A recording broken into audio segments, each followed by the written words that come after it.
Hello, everyone. Stanford Center for South Asia and Artforum SF welcome you all to the 5th edition of the South Asian Literature and Arts Festival 2024, or SALA as it's popularly known. Thank you for coming and being a part of this festival.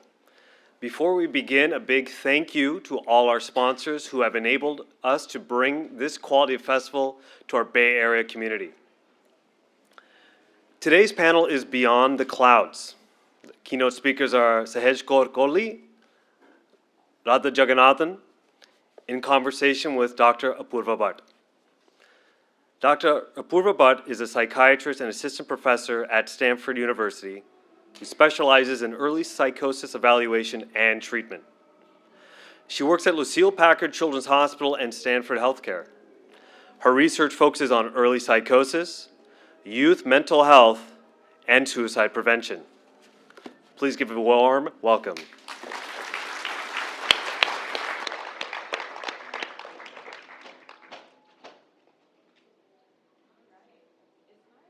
you all hear me? I don't think the mic, I think the mic is live now. Excellent. So it's my incredible honor to introduce Sahaj Kohli, who's the author of But What Will People Say, and founder of Brown Girl Therapy, and also Radha Jagannathan, who's a local therapist here in Los Altos. So before we get started, I just want to thank everyone for the warm introductions and also start up by thanking the SALA Festival organizers, Stanford Center for South Asia, and the Artforum for SF for including this mental health panel session, and both of you for being here and for sharing your wisdom and experiences. As someone who has the privilege for working with many South Asian youth and their families, and also working locally in the school districts, I recognize how important this type of session is at a community event like this. So today, it's our intention to create a safe space for conversation around mental health and well-being in the South Asian community. You'll notice that there's a QR code up here, which has some mental health resources if you're curious. Please feel free to take a photo of it, capture it, save it for later. With that, let's all take a collective deep breath and wade right in. So Sahaj, you have written a beautiful book titled But What Will People Say? Navigating Mental Health, Identity, Love, and Family Between Cultures. You are doing trailblazing work. And as a South Asian American, I'm deeply grateful to you for sharing your experiences and wisdom. And I know I've told you this before, but I truly believe a book like this should be required for all the parents in this room, for all the individuals in this room, and for those who are working in mental health fields. So if you haven't seen it or bought it or even checked it out, please check it out. Can you share a little bit more about what inspired you to write this book? Yeah, first of all, thank you. Can everyone hear me okay? Okay. No. No. Oh. Is my mic on? Okay. I'll do this a little bit if I have to. So the book is inspired by a lot of different things. I am the first in my family to be born in the West, so I am a daughter of Indian immigrants. My mom's actually from Japan, fully Indian Punjabi, but I have a lot of complicated, complex diasporic patterns in my family, as many of us do. And I was being raised in a household with an older sister and an older brother who were out of the house by the time I was 10. And so I was really the first one in the family who was navigating these diametrically opposing values, norms, expectations from the Western world that I was being socialized in, and then the Indian traditional Sikh conservative household that I was being raised in. And I didn't have the language that I have now, which was that I was bicultural straddling or, constantly adapting to these different expectations and values. And that's something that a lot of children of immigrants deal with. So fast forward a little bit to me being in my 20s, and I went through something traumatic and had to have really hard conversations with my parents about therapy and mental health. I was severely depressed at the time, didn't have the language then for that, and I remember that my parents feel like they failed me in some way. I remember them feeling like very confused as to why I needed professional help when they moved to this country, when they have given me everything I could possibly need to succeed and not struggle. And it was a really painful time, I think, in our relationship because I didn't get the help that I needed, and I continued to be depressed for many years before I finally got the physical and emotional distance from my parents to seek the therapy, be financially independent, to finally get the care that I needed. And it was during those moments that I kind of grew this intense passion for mental health. especially when it comes to, for us in collectivist cultures and with backgrounds where the Western mental health narratives don't really speak to us. And so I worked in journalism for a little while, and all of these experiences kind of led to my passion for writing, for wanting to express myself, for wanting to represent and bring in other writers who could represent our communities, because we still weren't really seeing many of our voices. And it was during that time, after 7 years of working in journalism, that I decided, you know what, I'm just gonna go back to school and become a therapist. And so I've been doing this work now for about 5 years. I started Brown Girl Therapy 5 years ago, and during that time it was because I was going through my own professional, personal identity crises, both as I was leaving a career at 30 to start a whole new career. I was unwed, I didn't have kids, I was feeling all this pressure from my family, and then I chose to marry someone outside of my race, religion, and culture, the first in my family to do so, and that also led to a lot of complicated and painful conversations with my parents. And so I started Brown Girl Therapy because I thought, there's no way I'm possibly alone in these experiences that I'm having. And lo and behold, I wasn't. There was many of us who are navigating, wanting to be good daughters, good kids to our immigrant parents, while also wanting to, live out some of those Western values that are important to us. And they always clash for us. And I really wanted to create a space where we could explore what it means for us to be, rooted in our identities, rooted in our cultures, but to also have the independence and autonomy to kind of decide the kind of life we wanted to live. And so all of those things combined is a product, like the book is the product of all of that. So that's where that book comes from. Thank you for sharing that deeply personal journey with us. And these insights offer a window really into the complexities of mental health and South Asian culture. So let's go ahead and dive deeper into one of the key themes that you explored in your book, the model minority myth, which often shapes how mental health is perceived and discussed. And if it's okay, I'm going to read a very short line from your book about this. And this is under the heading of expectation of exceptionalism. This country puts all of us on a pedestal, and my parents put me on a pedestal, and I liked the way it felt up there. I found myself subscribing to that model minority myth. I should succeed because I am Asian American, because I am Indian. What is the model minority myth, and how does this stereotype affect South Asians in terms of their mental health and seeking help? Yeah, so do you want me to define it, or would you like to? 'Cause I know you have a lot of experience with this as well. Sure, I don't mind going. So the model minority myth is really about being first exceptional in academics in school. Can you hear me? Okay. Okay. No? A little louder now? Okay. And then getting into, top colleges, and then having a successful career, and then getting married to the appropriate mate, whatever that means, and then having kids who then again follow the same trend. So that's kind of the model minority myth. And the reason I say it's a myth is because I certainly didn't fit into that. I did my first 10 years of schooling in India, or I was in India I was born in India, was there for 10 years. And I think I had some kind of a undiagnosed learning disability, must have been. But the result was that I didn't absorb any academics in school. So in India, it was either you were brilliant and smart or useless or dumb. And I was in the second category. My sister's in the audience, was in the first.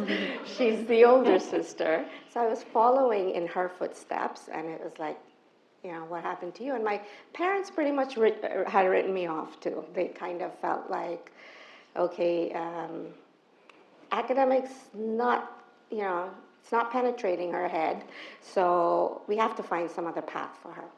So, and I do think it's dangerous to have that myth, both because of the expectations that kids are put upon here, and also because of the people, and I'm sure a lot of the artists and poets here did not follow that, that path of it had to be the high-tech, science, math path that was what intelligence, or verbal science, math, academics, was what was considered intelligent. And it still is to some extent. So the artistic ones are the ones who absorb knowledge in another way, which I did, or the ones who express themselves in different ways, really don't have space to be in the community, both as even their parents get scared if they can't do math or whatever, about what's going to happen to them in the future. So there's that. And the other is the kids who actually do follow the path. I see them a lot of times, they're fine. But then a lot of times the kids go into 1 or 2 years of their professional life after they've followed this path that's been laid out for them. And they realize, this is not me. I can't do this anymore. This is not the life I want. It's not going to give me what I want. And they drop out and go into completely different directions. Many times to the panic of their parents, who have really invested their time. And these are parents who've come usually from either India, Pakistan, or the South Asian countries, or the diaspora, and they see success defined in a certain way. And I think that it can be a real time of I think panic, shock, and how are we going to deal with our kids who are not following this path moment for them. So I see both sides of that, and I won't talk any more about this, but maybe we can. Yeah. There's a lot more in there. So. Yeah, I mean, I also didn't fit into that, like the model minority. And I think when I work with my clients who are older and are immigrants, and often they're like, well, what's wrong with us being seen as the well-adjusted, successful, productive type? And, there are a couple things that hurt us because of that, what you're saying. And I think to add to that is also, it pits us against other groups of communities, right? It pits us against people of color. It pits us, it diminishes the idea that there are real inequities and disparities in this country, and instead it makes it feel like we should just be successful. And Asian Americans have the highest economic disparity than any other racial group, and I think it's not something that is discussed enough. I think on top of that, as you were saying, there's a lot of cultural values like saving face or protecting your reputation. I write about in my book how I know my parents really sought 3 S's, right? Stability, safety, security, and everything that we did had to fit those 3 S's. And I failed out of college. It took me 12 years to get my bachelor's degree, which is a horror to many Indian parents, right? They don't want their kids to be failing. They don't want them to be struggling. And I think for me, I took it as an internal moral failure, that I wasn't smart, that I couldn't just do well. And the truth is, I learned differently. It took me a little longer. Then I went back to school, and then I did really well. And then here I am as a therapist who wrote a book. And by all intents and purposes, I would argue I am successful, but my path just looked very different. And I think many of us struggle. Oh, thank you. I think many of us struggle to ask for help because we're not a monolith, right? There are many of us who are either struggling with very real mental health issues or just want someone to talk to or want to be able to say, hey, I'm struggling. And even that in itself is such a hard thing for many of us to say to people that we trust. Thank you for sharing that. I think there's so much that you both touched on. And one of the biggest things is how this myth impacts a person's identity, right? It really gets at that core of who am I, what am I doing here, how am I expected to be and navigate this world.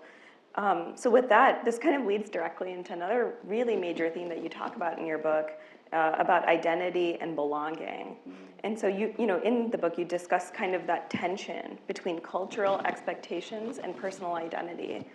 I'd love for you both to expand on the mental health impact of navigating both of these cultures, South Asian culture and Western culture.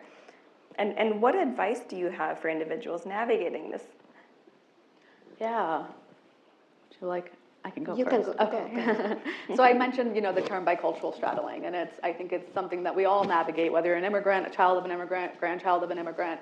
Research suggests that it takes up to 3 generations for there to be like a baseline of how we're going to incorporate both the Western values and our, heritage cultural values. And so many of us are struggling to understand, what does it mean to be Indian enough or South Asian enough? You don't want to be too American, but what does it mean to be American enough? But you don't want to be too South Asian in some of those communities. And I think for me, I didn't have a lot of that language growing up. So instead, as I said, many of us will just internalize that as shame. It's a you problem. You did something wrong. You're the problem. Instead of being able to talk about how we are actually just navigating these external circumstances that are really difficult.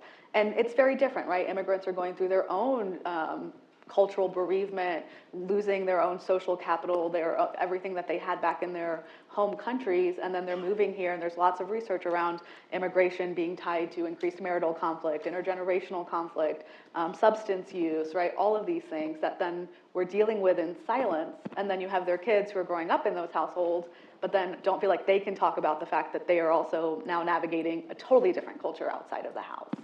And a surprising stat that I think people don't really know is that people assume that immigrants have worse mental health than their children who are growing up here, but in reality, children of immigrants struggle with psychological distress at double the rate of their immigrant parents. And a part of that is because of bicultural straddling, because they are constantly feeling like they're not enough, or they're not doing enough, or they're too much in one setting, and developmentally they're adolescents who feel like they're not getting the belonging and acceptance that they need. And so I think that's something that I really, really struggled with. And when I think about other people who are going through that, a lot of my clients are first-time therapy goers. And I think a lot of the work we do is unpacking the guilt and shame. It's understanding whose metrics you're using when you're trying to decide what it means to be culturally enough. What does it mean to be Indian enough? What does it mean to be Indian American enough? What does it mean to be these things? And really, there's no definition, right? We can all decide, hey, this is how I'm a person, I identify as South Asian, I'm enough. But we have all of these expectations. And so I think that work really is about the internal process rather than seeking it out externally. Just to piggyback on that, as a mother, I have seen my kids go through quite a few challenges growing up in the school system here.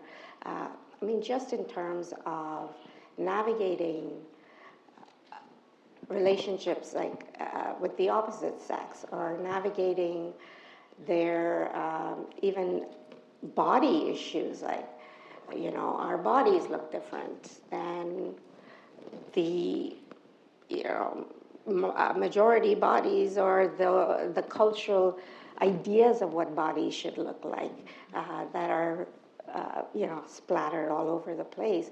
So I've seen my kids, and I think me as myself have had trouble dealing with them being surrounded by drugs and alcohol, them being navigating through that. And I must say I freaked out a few times when, I don't with my clients, but with my own kids. I was like, oh my God, I can't deal with this. So, it's a real challenge because we really haven't navigated that growing up ourselves. So to really be present for your kids to navigate that is a huge challenge. And I don't think we foresee that when we have kids in this culture. We don't foresee the challenges that are going to hit us. Also, just the whole collectivist versus individualist societies. Our kids are American kids, so they are going to have American values. They do challenge their parents in ways I never challenged mine. So it's a huge adjustment process for parents on accepting that if we are going to bring up kids here, we're going to have to grow a lot as parents to do that. And on the other side, I see the struggles my kids have, and it's even harder on their end because they really have to navigate their whole lives in this split way. And a lot of kids have double lives, which actually they've shown might be healthy, even though we might think is not, where they can put on this for their parents, and then they go to school and they can assume this other identity. So they can actually navigate both pretty successfully if they have this split. That, I love how you said navigating both of those things at the same time, and how some of it is actually healthy, right? That contributes to a sense of belonging in both communities. I see a lot of children and teenagers who are experiencing psychosis. So that's usually like bipolar disorder, schizophrenia, spectrum illness, or even very severe depression that's gone untreated for a while. And some people can have psychosis as part of that. And I see a lot of South Asian youth in my clinic. And that's one of the factors that really plays into why some of these kids don't get help early, why they've waited a really long time, because I think parents really struggle to even communicate, like that, don't even have the language really to describe what's happening, and when their child is struggling in that way, it's very difficult. And then when these kids, get better and they are going back to school, we talk about that, those intergenerational differences, and how, there are real differences in how we talk about our brain, our well-being, our mental health and well-being. I'd love for you both to touch on what is mental health, what is mental well-being, and what are mental health issues?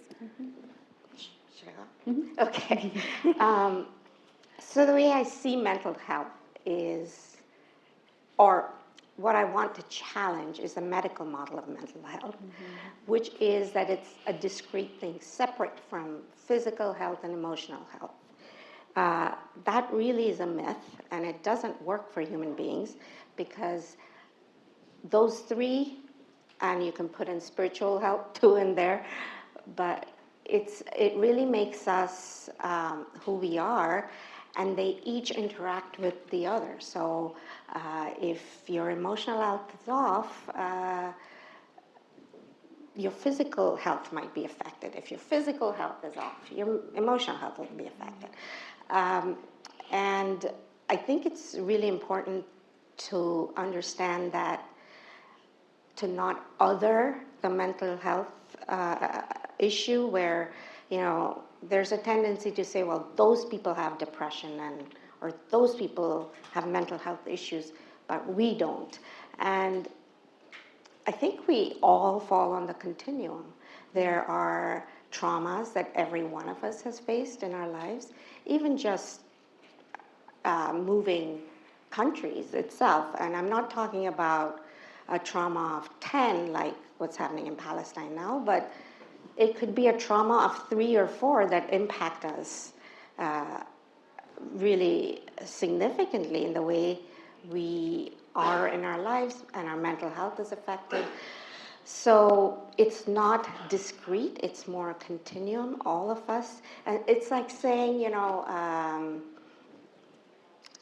if you have, if you have heart issues, just sit down and pray, you'll be better, which is how we deal with mental health. It's, if you're feeling depressed, just sit down and pray, you're going to be okay.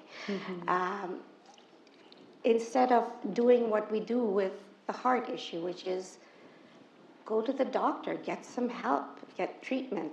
Similarly with mental health, I think if we could just start thinking of it as diabetes or heart disease or whatever, where you go get help. And it is part of us as human beings. It's an integral part of us. And it affects every day, every part of us, and every relationship. Yeah, I'd love to raise your hand if you've ever dealt with any level of stress, ever, in your life. There we go. I feel like I should see everyone's hand up. So we've all dealt with some sort of mental health struggle. And I think many of us hear the word mental health and we think, oh no, that's really taboo, really scary. We're talking about, severe mental illness, which is legitimate, but we think of like the worst case scenarios because we're scared. Instead of it being like, we all have mental health. We're all dealing with it every day because sometimes your mental health is good. And so no matter what, you have it. And I think, to your point, we do tend to somaticize our mental health, which means that we will, if we're dealing with a mental health struggle, if you're feeling stressed out, if you're feeling overwhelmed, we as Asian Americans, it's research backed, are more likely to identify it as a physical symptom. I'm having backaches. I've had a headache for 3 days. My feet hurt, whatever it is, rather than, I've had to have these conversations with my parents where my dad will come home from work and he will be complaining about his back. And instead of me, saying, oh, your back hurts, I'll say, did you have a stressful day at work? Or it sounds like you might be dealing with a lot. Has something changed? And we can make that connection that, yes, actually, it's connected. Our mind-body is connected, and there is something happening there. And no, he's not always receptive to it, but I'm able to model that for him in some way. And I think it's just, it's something that we don't talk about because we are all really scared about the quote-unquote worst-case scenarios. Yeah, you both touched on so many things. The way we even conceptualize it as a health condition or as something separate. Mm-hmm. I often find myself in our clinical work explaining to families, saying, just like our heart, just like our kidneys, just like our pancreas or gut, our brain can also struggle with things, and the brain-heart connection can struggle with things. And we should treat our brain with the same level of respect that we treat the rest of our bodily organs. That is actually our most precious organ. And we treat it with such little respect sometimes because of stigma and other reasons. And I often will tell parents, if your kid had a heart condition, would you just say, pray it away? No, we would not do that, right? Like most of us would go to a doctor because we would be very concerned. There should be that same level of treatment towards our mental well-being and mental health. The other thing that you touched upon is religion and spiritual beliefs. How can religious and spiritual beliefs play a role in either supporting mental health or mental well-being or hindering it for South Asians? Well, so I come from South India, and there's actually a temple there that is meant for mental health patients in a small village. And I've been there, and they actually take people who are struggling with any kind of mental health, schizophrenia or depression or whatever, take them to the temple and actually leave them there. So there is a real, I think, fear about mental health. Mm-hmm. And I think religion can be useful in that it gives us a sense of meaning of why we're suffering. It's certainly, or, whatever your spiritual beliefs are, the old belief of we're working off our karma or whatever. So, there is a sense that sometimes your beliefs can give you meaning and the strength and the courage to keep going when you're suffering. And then the other side of it is that it can be used when you actually need to get a professional to help you with it. And I know my parents would, anytime I was depressed or whatever, they would tell me, just believe in God, He's going to help you. Mm-hmm. So, yes, it was useful maybe, but it wasn't as useful as if I'd actually gotten some other kinds of support and help. Mm-hmm. Same, yeah. When I was going through those years of being depressed, it was often, let's just go to Gurdwara. Let's just, it'll be fine. You'll be fine. And looking back, I can see that my parents were scared, so they were relying on that which is not necessarily a bad thing because, as you said, religion, spirituality, prayer, those are all protective factors for our mental health. But when it's weaponized against you, which is something I see a lot with my clients, oh, well, my parents, don't think I'm, good enough as a Christian, as a Sikh, as a Muslim, as a Hindu because I am struggling or because I'm seeing you. That is when it can be really harmful and lead to those feelings of shame that we talk about.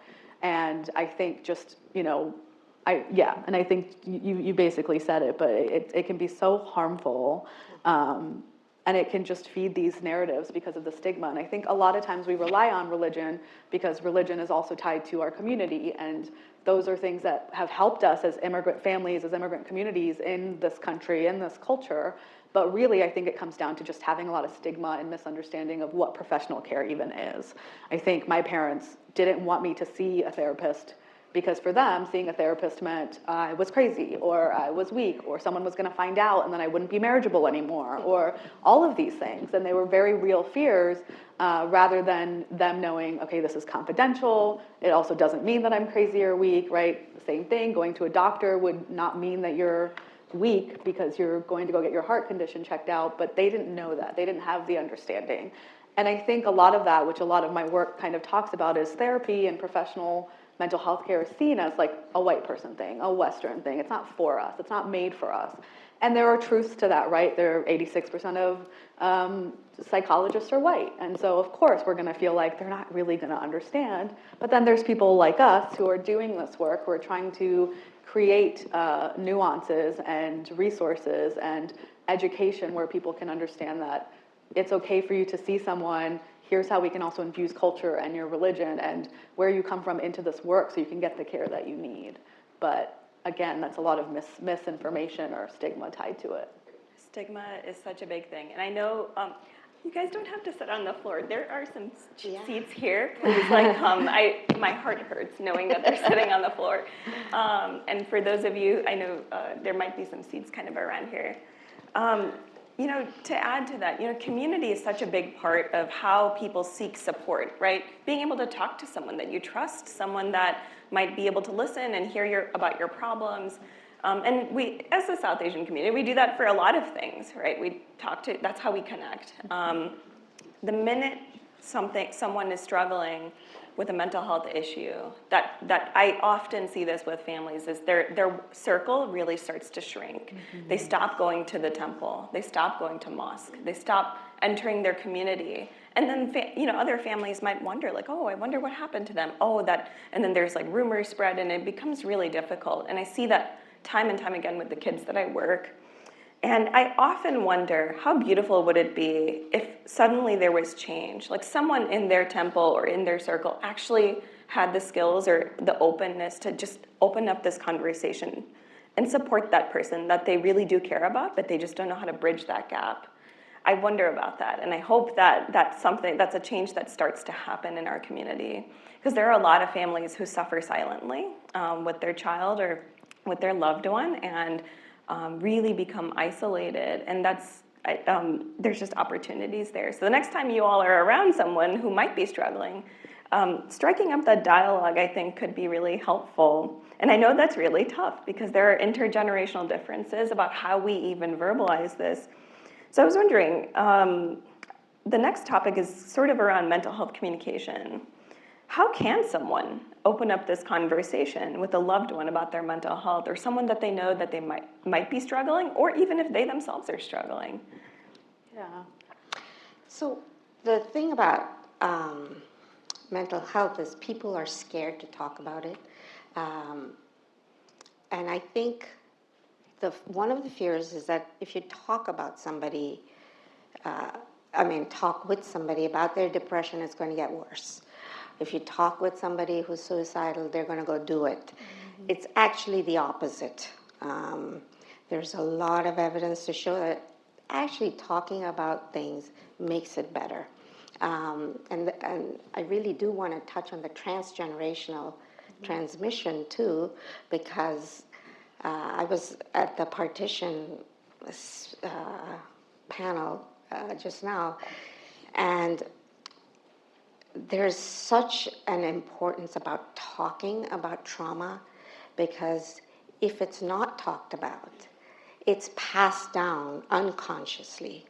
And actually, there have been recent study on epigenetics which show that it's actually being passed down in our genes, the trauma. So the more it's verbalized and talked about, and it's in our consciousness, and we can actually hold it in front of us, the more we're aware and the less it'll impact us.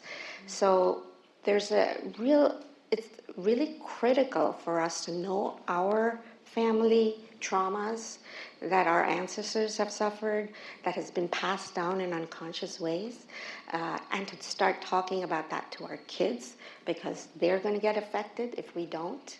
And the more awareness there is, the better it is. Otherwise, we just recapitulate the trauma or the behaviors that are dysfunctional in adapting to the trauma. So that's one thing, but I do want you to maybe talk more about how to talk to people about it. Yeah, and I think, adding to both of you, a lot of times it's also we feel a burden. Like, some of us don't want to talk to our loved ones because we worry we're going to burden them then. We're burdening you. And so, I know that when we were going through cancer in my family, 2 times within my immediate family, my parents just cut off communication with their extended family and the community at home. And then they were isolated, and then they were wondering why they were feeling so alone. And it was like, you're not talking to anyone about this. And then that adds pressure into the family system to just always be available, which is then making all of our mental health even worse, but we don't want to tell anyone else. And it's a negative feedback loop. When in reality, I was like, if you just shared it with someone, let them decide how they want to show up for you. But we struggle to let people set those boundaries because we don't believe in burdening people to have to do that.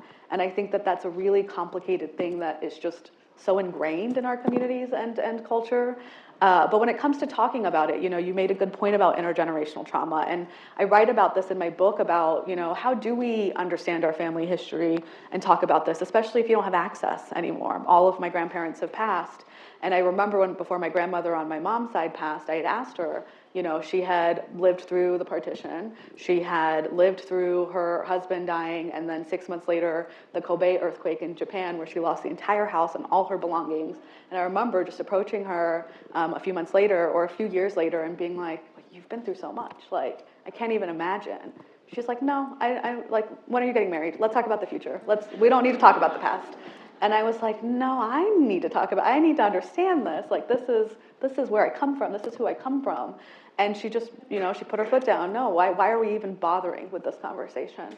So I had to then, do my own research and say, what did my grandparents live through? Because they're not going to talk to me about it. And then that helped me be able to frame some of these conversations with my parents and my grandparents. I think also so many of us feel like when you talk about mental health, it has to be this big, extravagant, serious conversation. But in reality, it doesn't. We can talk about it. We can find inroads into talking about mental health that isn't, hey, let me talk to you and tell you I'm dealing with something, because that feels really scary. And instead, it can be, talking about how your executive functioning has changed. So when I was depressed, maybe it would have helped me at that time. Instead of saying, hey, mom and pop, I'm depressed, it would have been better for me to say, I can't sleep. It's really hard for me to focus on my school. I don't find joy in writing anymore. And I know that's something you think I enjoy, but I don't have it in me. And highlighting the ways that maybe it's impacting me would have framed it differently for them, because they didn't have that language. Or you can watch, movies, and there are so many Bollywood actresses or actors who are talking about mental health. Watch one and then ask, hey, did you see Deepika's new nonprofit that she has? Like, what do we think about that? Like, whatever it is. And I like to read books with my mom, and so sometimes I'll pick a book that has a mental health theme, and I'll ask her, just, what do you think about that? What would you say if maybe your friend was struggling with that? Have you ever felt that way? And we can just open these conversations and find these inroads that feel less serious and still allow us to have these conversations. Yeah, and the thing is, it affects our current day behavior. Mm-hmm. And I think that's the importance of intergenerational trauma. And the way our families adapt to these traumas affects our behaviors today. And the more we're conscious of it, it could be as simple as,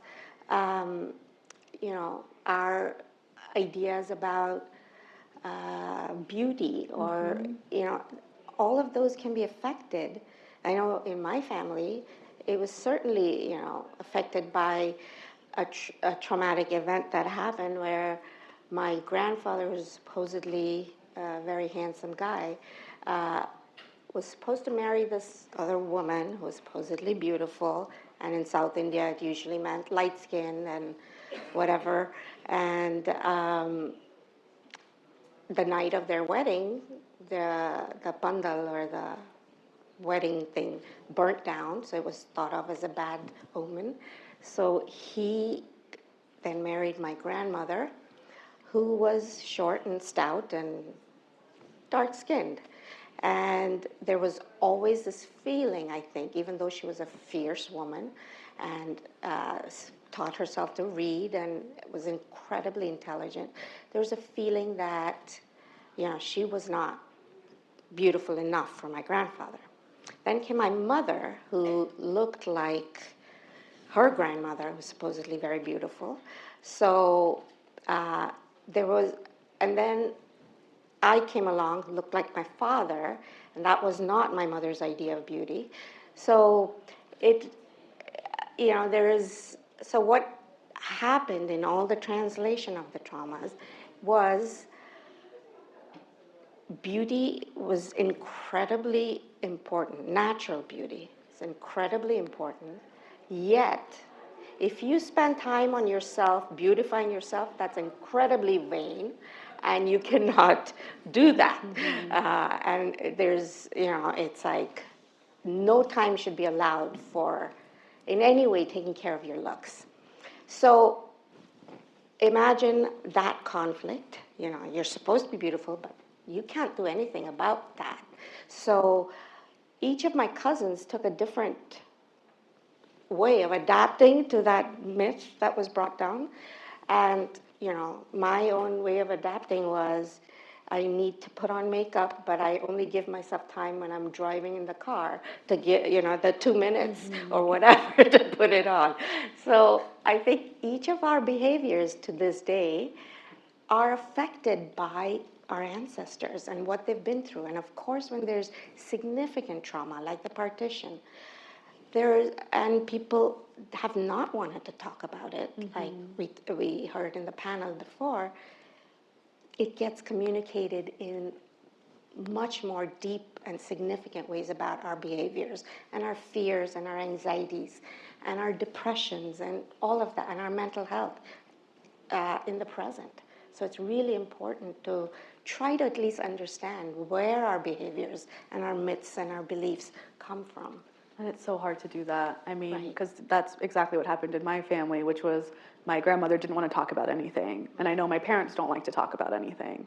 And then my older brother and my older sister don't like to talk about anything. And then here I come and I'm like, let's talk about everything. And my family's like, no, why are you doing this? Why are you making it, like, don't challenge the status quo. And it's difficult to be the one to finally interrogate and say, something needs to change. It doesn't mean that you did something wrong, but we can change it. And there's a lot of pushback, and there's a lot of, being the scapegoat or the one who is making things worse, even though maybe things weren't already good. And I think it's a complicated position to be in. But if more of us did the awareness and kind of interrogation, it would be different.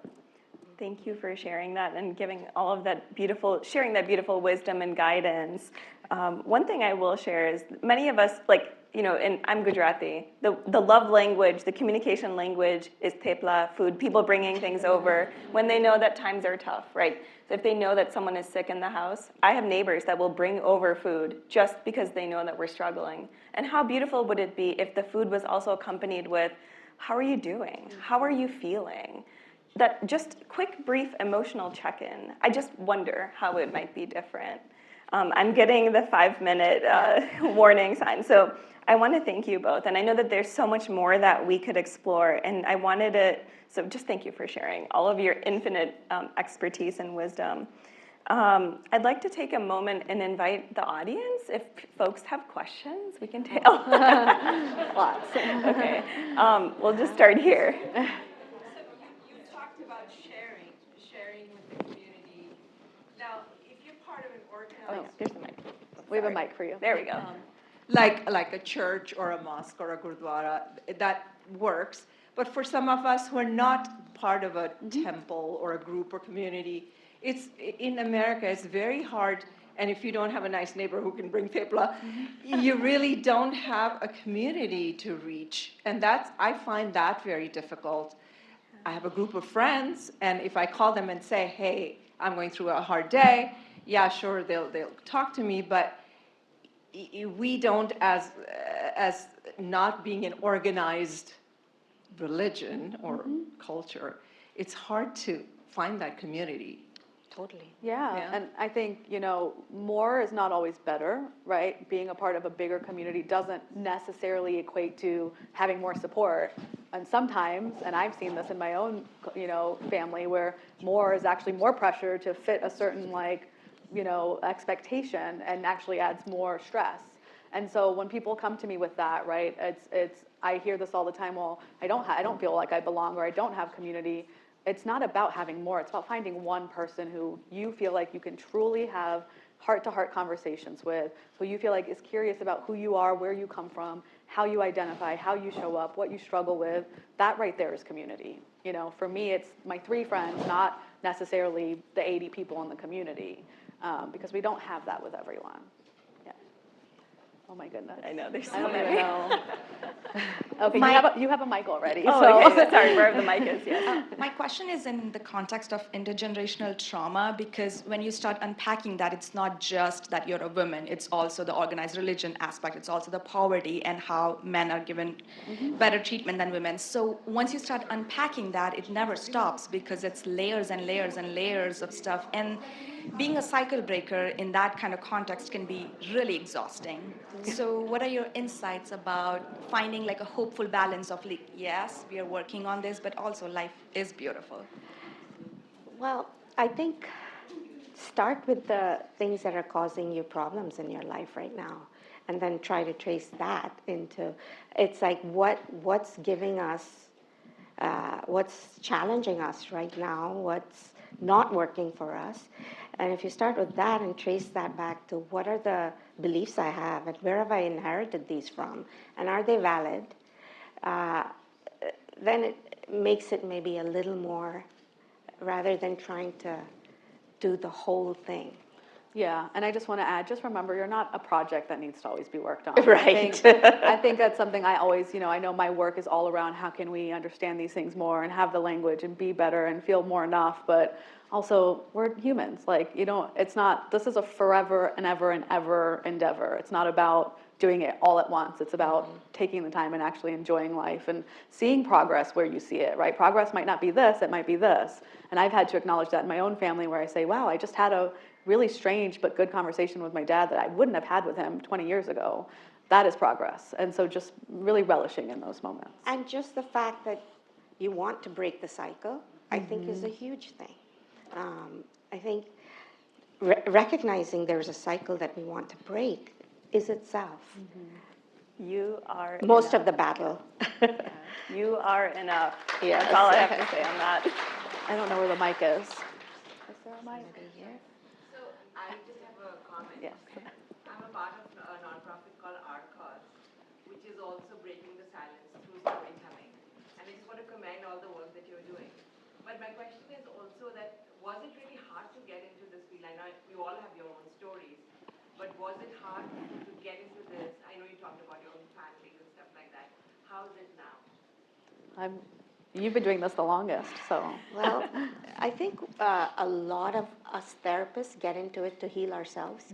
And I see that because I am doing therapy for therapists a lot these days, because I've been in this field for about 40 years almost. So, and I see how many, it's called the wounded healer syndrome. So I see many healers who have their own traumas that they have to work through. Now, I think the most important instrument we have as therapists is ourselves. So the more aware we get about what's going on for us, the better therapists we are for our clients. So that's probably the harder part of the journey than and that's ongoing. there are clients who still bring up stuff in me that I need to process and work through with my therapist. So I think it's that part is probably ongoing and harder and more. We have to really be courageous and honest with ourselves, so we are not triggered in ways that will be harmful for our client. And the academics, it takes about, to become a psychotherapist or a Physician, psychiatrist. psychiatrist, it takes anywhere from 8 years to 12 years, so it's a long process. Thank you all for having us. I'm getting the moment that they're talking.